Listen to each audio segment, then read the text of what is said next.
Fees लेना ना भूले, मरीजा के पेट में कैंची भूल गए हैं। मुतासरा खातून की हालत बिगड़ी तो पता चला कि पेट में कैंची है। मुतासरा खातून का प्रेस क्लब के सामने एहतजाज भी किया गया और इंतजामिया से नोटिस लेने का मुतालबा किया गया। इंतजामिया के खिलाफ एहतजाज किया गया है। लाड़काना में निजी अस्पताल वाले फीस लेना तो ना भूले मगर मरीजा के पेट में कैंची जरूर भूल गए हैं। मुतासरा खातून की जब हालत बिगड़ी तो पता चला कि पेट में कैंची है। मुतासरा खातून ने प्रेस क्लब के सामने एहतजाज किया है और हुक्कामे बाला से नोटिस लेने का मुतालिबा भी किया है। लाड़काना का ये निजी अस्पताल है जहां पर मरीजा के साथ ये सुलूक किया गया। ऑपरेशन के दौरान डॉक्टर ने कैंची मरीजा के पेट के अंदर ही छोड़ दी।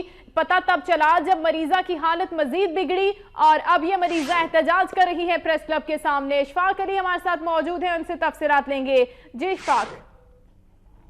जी तकरीबन आज से 3 माह पहले ये वाक़या पेश हुआ था। जो एक खातून थी उसका ऑपरेशन किया गया पेट का, जिसके बाद जो है डॉक्टरों ने गफलत के बदौलत जो कैंची है उसके पेट में छोड़ दी। उसके बाद जो है वो वक्तन फवक्तन उसको जो है दर्द होने लगा, तो दर्द के बाद उन्होंने जो है वो दोबारा जो एक्सरे वगैरह कराया तो उसमें जो है दोबारा कैंची ज़ाहिर हो गई, जिसके बदौलत उन्होंने एहतजाज किया और डॉक्टरों की शफकत के बदौलत उन्होंने कहा कि जो उन्होंने लापरवाही की उनको सजा दी है और उनको जो दर्द हो रहा है कम से कम दोबारा ऑपरेशन करवाया जाए। जी शुक्रिया आपका इशफाक अली, अपडेट कर रहे थे हमें लाड़काना से जहां पर यह वाकया पेश आया है। निजी अस्पताल में डॉक्टर्स मरीजा के पेट में कैंची भूल गए और अब ये मरीजा जिसकी हालत खासी खराब है उसने नोटिस लेने का मुतालिबा भी किया है।